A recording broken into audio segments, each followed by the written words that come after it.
Welcome back, everybody, for part three, looking at the diagnosis and treatment options for congenital urinary incontinence, specifically dogs with ectopic ureters.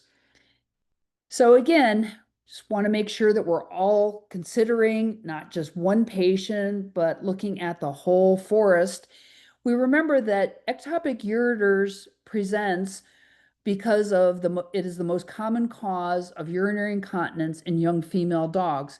It is possible that there could be another cause, so we never want to just, immediately follow down this road without considering other options. Anything that causes inflammation or infection can actually result in urinary incontinence. In those situations, if you can treat the underlying disorder, you may be able to resolve the incontinence. But when dogs have structural anomalies that impact the lower urinary tract, they may anatomically affect this dog from being able to create enough tone over the length of the urethra. And in these slides, we see a number of things that could be contributors. In the top right, we see a dog with the ureterocele. This time the bladder has air and a little bit of contrast outlining the cystic dilatation of the ureter.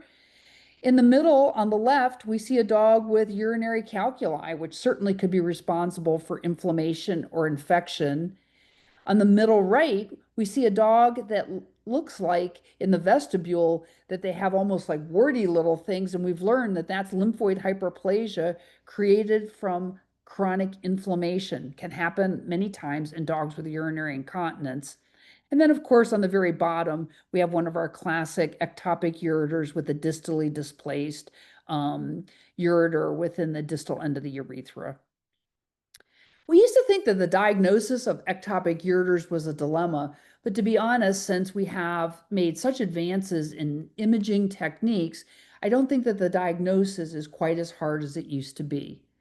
But if you're the practitioner in a practice of your own and you're faced with a young dog with urinary incontinence, and you immediately think, well, I remember that we learned that the most common cause is ectopic ureters, there are definitely things that you can do in your practice to diagnose this. Just remember, plain radiographs are very helpful, but you cannot see the ureter on plain radiography. We can see the kidneys, and we can see the bladder if it's distended and the position and shape of the bladder, but we cannot see the ureters. You would have to rely on giving an intravenous contrasting agent to outline the ureters. Most commonly, we use Renavist, which is an aqueous iodide given intravenously. It's absorbed and excreted by the kidneys and will outline the urinary tract. This can be done in a practice environment. You're just going to have to take a series of multiple radiographs so that you can time it up to see the blush of the kidneys, formation of the urine, and where the ureters enter.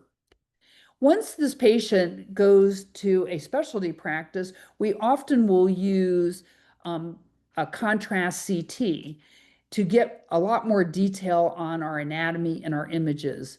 Certainly, it's a more expensive examination, but I think for a place to start, you're certainly welcome to do the contrast radiography and have a pretty good idea of what's going on. The contrast CT gives us specific details about where ureters enter and their pathway, and it can be very helpful. We can also use those for three-dimensional reconstruction. Ultrasound examination of the lower urinary tract has been shown to be helpful. It is hard for somebody, unless they have a high skill level, to completely follow the ureters unless they're really dilated. The diagnosis is often made by looking for a ureteral jet or the flow of urine directly from the opening of the ureter, which in a normal situation should be in the bladder. Finally, uroendoscopy gives us direct visualization of the inside of the lower urinary tract. It is great because it gives you magnification in a clear fluid medium, so we certainly can diagnose that the ureteral orifices are not in the correct position, but it gives us no information about the upper urinary tract. Again, looking at plain radiographs on these two images, you see that on the left, we have a very large bladder, but it does point out that the bladder should be within the caudal abdominal cavity in front of the pelvis. Also note that the bladder tapers down at the bladder neck to a distinct point where the urethra exits. In the contrast image on the right, we see what's called a pelvic bladder. You notice that the bladder is a little bit misshapen, it's not round, and the bladder neck is very wide. We also note that the urethra is very short, so this bladder is pulled back into the pelvic region. Pelvic bladders have been associated with many congenital abnormalities of the lower urinary tract. So here we see an image that you previously saw of a dog given an IV contrasting agent and a lateral film has been taken. We can clearly see that the ureter is dilated and tortuous and is extending down towards the bladder. But we do need to make sure that we radiograph and get a second image, including the bladder. The other ureter is much smaller and it looks way more normal, about 3 millimeters. It's not tortuous. So remember, these images are a snapshot in time and the ureters have peristalsis, so they may change a little bit in size, but it shouldn't be as dilated as the one you see here. On the right, you're watching a video image as we're taking a scope right up a dilated ureter. And I can tell that that's not the urethra because there's no dorsal membrane. But you can see as these ureters become tortuous, how this urine pools and you see the debris inside the urine. So these dilated ureters that we see can be problematic from the standpoint of that you may always have reflux up a ureter, and you may have a hard time controlling infection.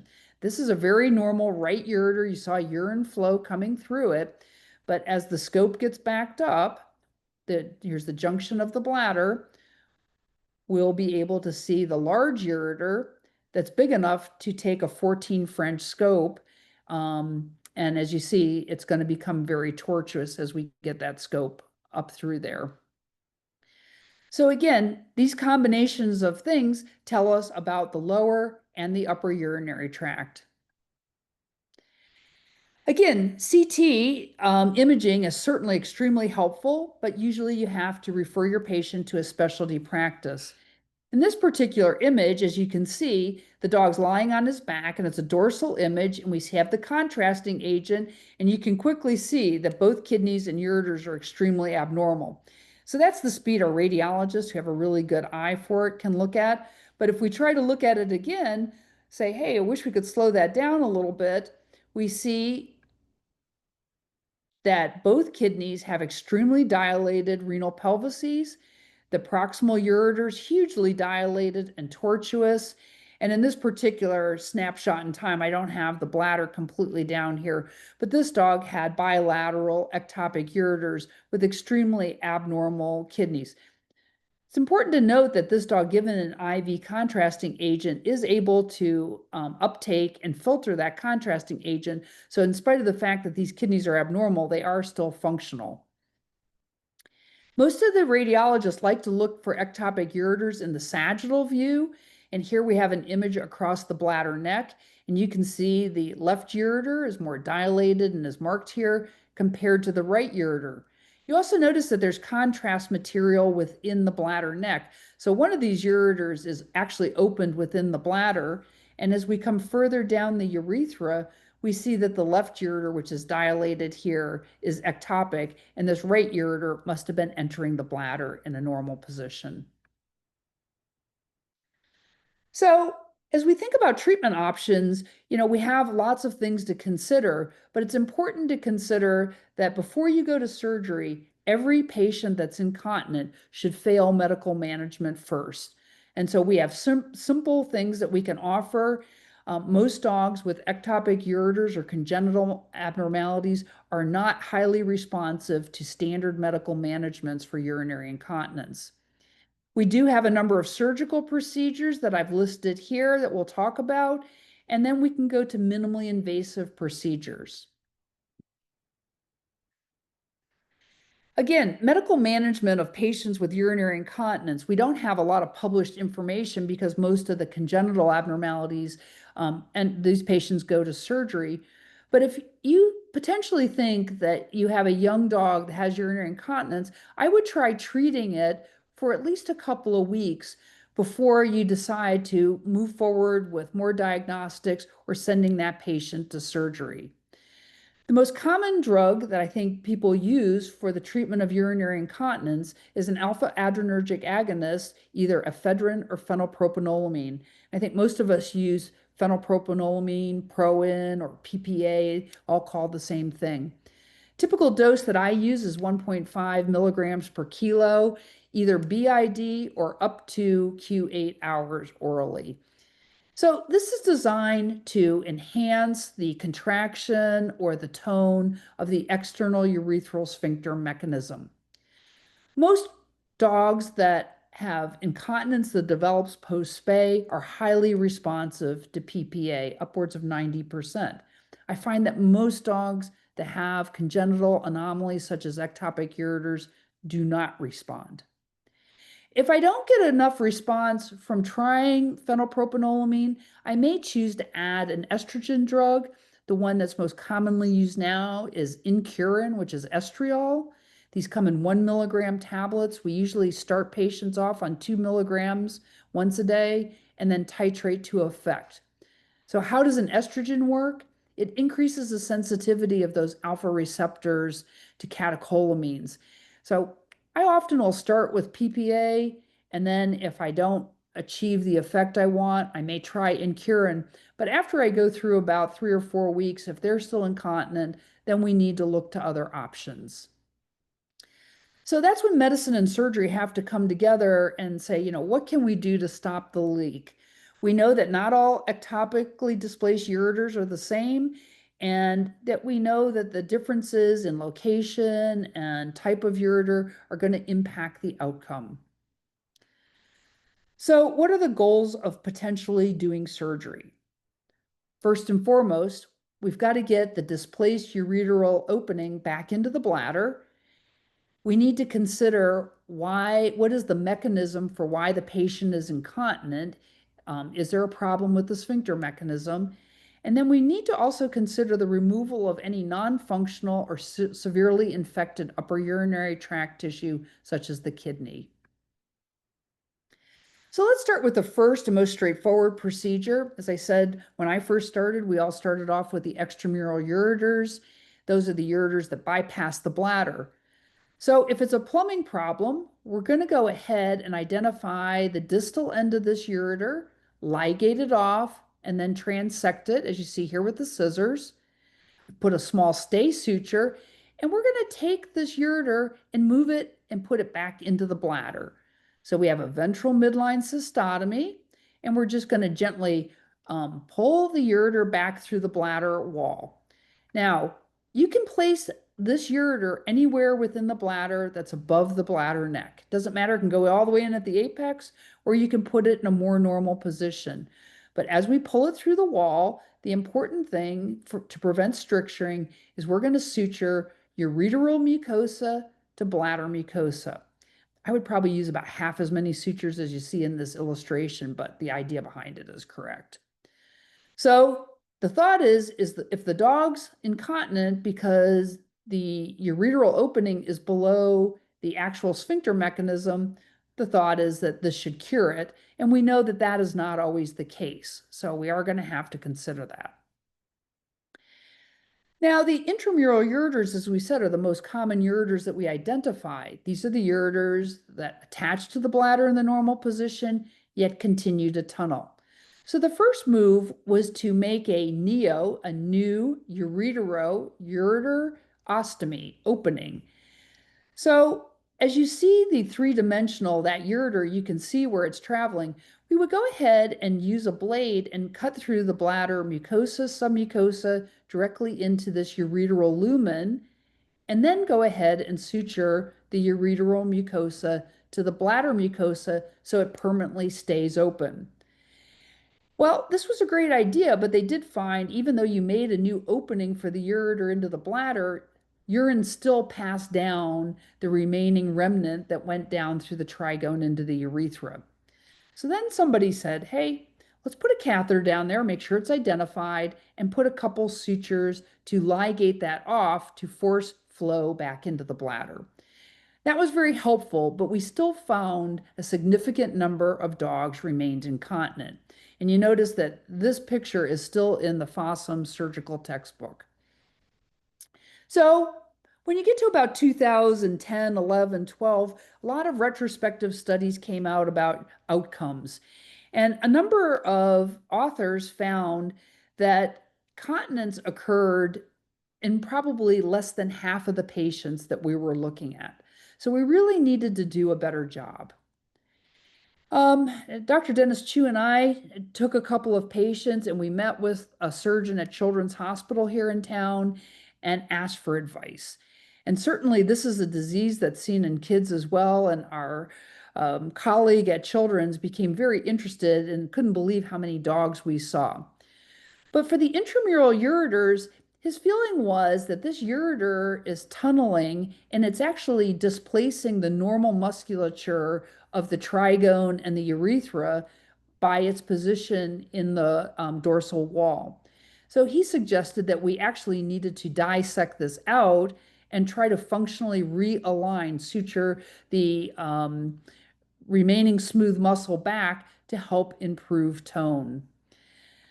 So working with him, we found that if we exposed the bladder and the urethra in surgery, catheterized the displaced ureter, and then surgically dissected it out, so we've now removed it, and then sutured the dorsal wall back together to realign this muscle layer, we'd pass a catheter and then suture the ventral urethrotomy open, that we were trying to create a more normal urethra. And I do feel like we dramatically improved the level of continence in many of our patients. We'll say one of my colleagues out on the West Coast went back and tried to do a comparison of removing this, because this is a lot of surgical work to do this, versus just leaving those remnants in. And he really found that there wasn't an advantage to doing this. And the only thing I would say to that is it may be related to how aggressive you are in surgery, because I definitely found, that we had better success here. Once this ureter is lifted out and we've sutured all this up, we would just create a new opening within the bladder. So following that, I think a lot of people thought that was a lot of work. And the suggestion was made, hey, what if you just made your new opening in the bladder and just remove the portion of that remnant that was across the trigone and proximal urethra where your sphincter mechanism lies? Certainly less work than going all the way down the urethra like I was doing. And they did feel that they had pretty good success with this. Probably were nowhere still near 100% by any stretch of the imagination. But this is where I think most of the surgical techniques have moved to at this time. Fairly shortly after that, our friends in medicine came up with the idea of what would happen if we placed through an endoscope a laser wire through the biopsy channel. And you can see going in through the biopsy channel, this is how small the laser is. And we would actually go in and cut the luminal surface of that intramural ureter to move the ureteral orifice back into the bladder. Certainly, this is great for the patient because it could be done without an open abdominal surgical procedure. So you can see with the scope in place, we're in the vestibule, we're going to pass a guide, which is yellow here, into that displaced ureter. The laser comes out, and for those of you that have great gaming skills, this is pretty fun. And you're going to photo ablate along that guide to open that ureter all the way up back into the trigone.